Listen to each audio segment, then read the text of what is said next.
by Charles Dickens, Chapter 2. At first, Oliver was careful to hide when he saw people in the street, thinking they would want to take him back to Mr. Thornbury. But he realized after a few hours, surely no one was following him now. He saw a sign which said London 70 miles. He didn't know how long this would take to walk, but he decided that London would be a good place for him to go. Even Mr. Bummel wouldn't be able to find him in that great city he had heard of, where there would be so many opportunities for him. He followed the signs to London for 7 days, sleeping in fields and eating very little. Although a few kind people gave him food, he felt hungry and weak. Finally, he sat down to rest in the street of a small village. Another boy of about his age, who was wearing a man's coat and a tall hat, came and sat next to him. You look hungry. Where are you going? Said the boy. I'm going to London, Oliver replied. Have you got a room there, or any money? Oliver said that he had almost nothing. Well, I know a man who will give you work and a room for nothing, he said cheerfully.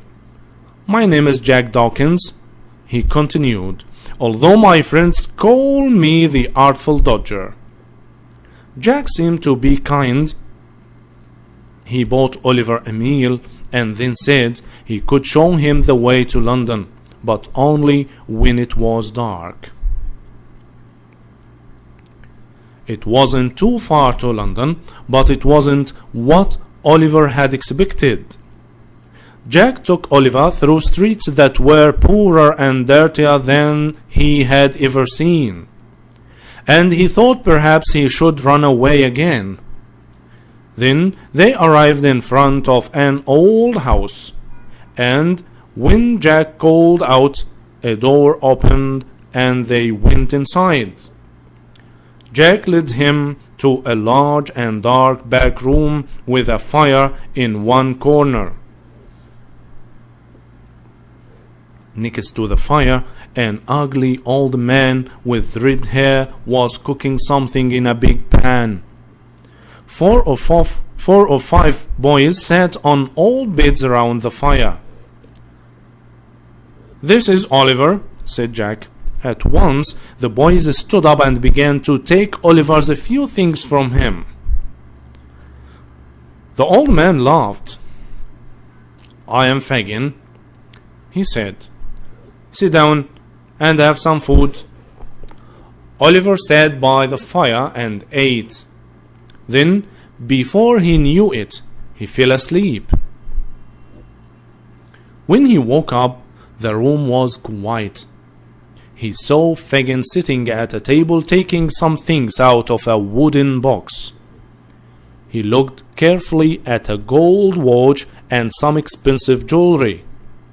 Before putting them back in the box, he then looked at Oliver.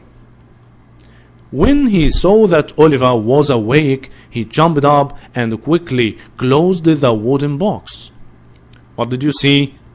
He shouted, taking a knife in one hand. Nothing, sir, said Oliver nervously. Can I get up now? Yes, of course, said Fagin, putting the knife down again. Oliver relaxed and looked around the room. He thought the old gentleman must be a miser to live in such an old place, with so much jewelry and so many watches. He thought that perhaps Fagin used all his money to look after the boys. At that moment, Jack Dawkins arrived with a boy called Charlie Bates. I hope you have been at work this morning, boys, Fagin said when he saw them. We have been working hard, said Jack. Good. What have you got? Fagin asked Jack. Jack showed him some notebooks and Fagin looked at them carefully. They are well made, aren't they? Fagin said to Oliver. Yes, very well made, answered Oliver. Fagin and the boys found this very funny, although Oliver didn't know why. Then Charlie showed Fagin some silk handkerchiefs. They are good ones, said Fagin, but they have marks on them. We can show Oliver how to take off the marks. Thank you, sir, said Oliver. Charlie laughed again and said, The boy is so very young. Let's have breakfast, then we'll show Oliver our little game, said Fagin. When they had eaten, Fagin put a watch in one of his pockets, a notebook in another pocket, and a wallet in another. Then he walked around the room pretending to be looking in shop windows.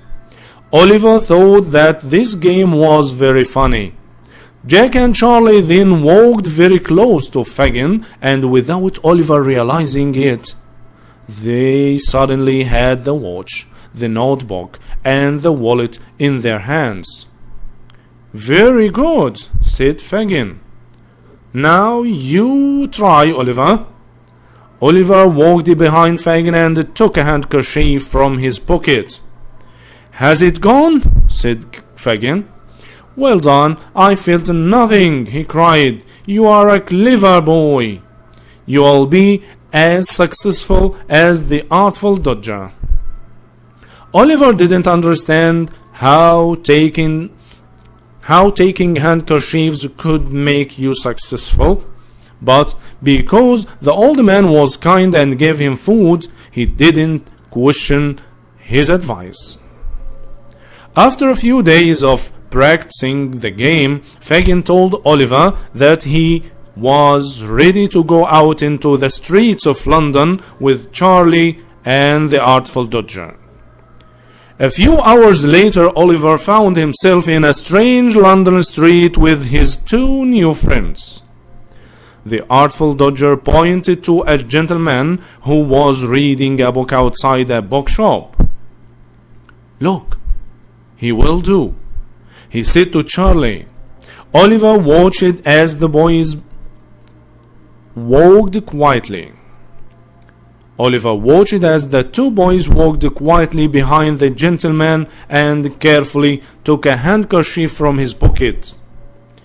Oliver suddenly understood why Fagin had so many watches and silk handkerchiefs and such a lot of jewelry.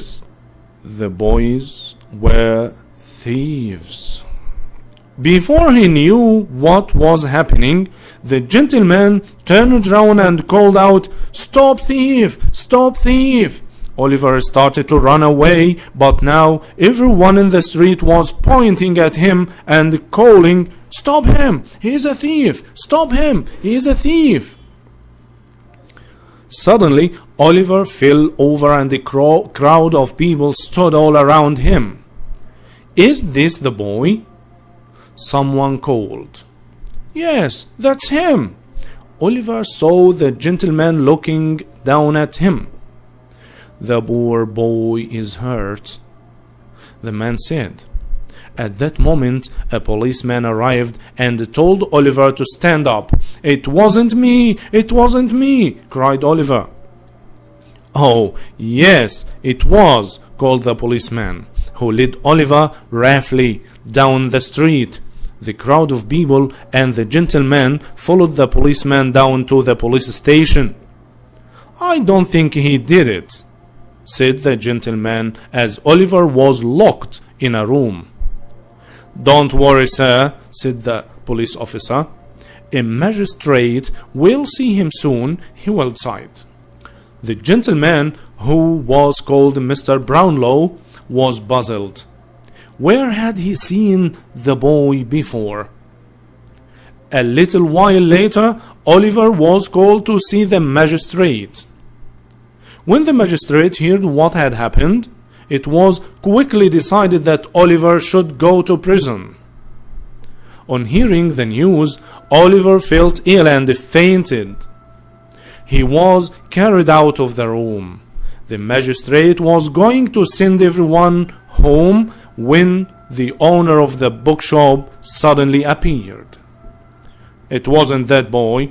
It wasn't that boy," he said to the magistrate. "It was 2 other boys. He was with them, but he didn't take anything," he explained.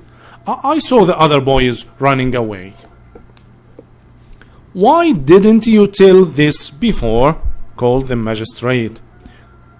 "Let the boy go free and stop wasting my time." As he left the building, Mr. Brownlow saw Oliver lying down on the street outside. "Poor boy," he said. "Somebody call a coach. He must come home with me." Oliver was carefully put inside a coach and taken to Mr. Brownlow's house, but he didn't remember the journey. Oliver was very ill. He slept for many days in a warm, comfortable bed in Mr. Brownlow's large house in a good part of London. When he at last woke up, he said, "What room is this?" An old lady quickly appeared and smiled at him. "You must be quiet, or you will be ill again. Lie down. There is a dear," said the woman, Mrs. Bedwin, who looked after the house. So Oliver stayed in bed, and it was several days before he was well enough to go downstairs.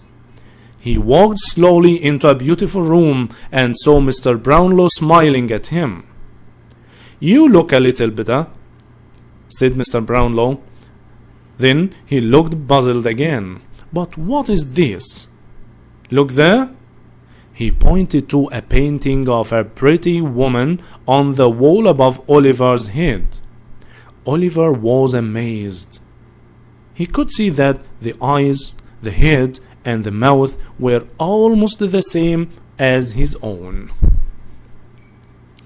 After Oliver was taken by the policeman, Charlie and the Artful Dodger ran quickly back to the old house. Fagin was so angry to hear what had happened to Oliver that he threw a cup of coffee at Charlie. "Stop wasting good coffee," said a deep voice. Fagin looked around and saw an angry-looking man with big, strong shoulders. "What are you doing, Fagin?" he shouted. "Sorry, Bill," said Fagin. "But we have a problem," he explained to Mr. Sykes, or Bill as Fagin called him, what had happened to Oliver. "Oliver will probably tell the police where we are and what we do," explained Fagin. We need to speak to him quickly," said Mr. Sykes. "The police don't know Nancy, so she can go and find out what's happened," he suggested. Nancy was a young woman who worked for Mr. Sykes. She put on her best clothes and set off for the police station. But when she got there, she was told that Oliver had gone. "A police officer told me that he went somewhere in a coach with a gentleman called Mr. Brownlow," Nancy told Fagin when she got back. When Fagin heard the news, he cried out, "We must find out where he is before he tells anyone about us." He then gave Nancy and the Artful Dodger some money. "Go and find Oliver. Don't stop until you find him, not even for a minute."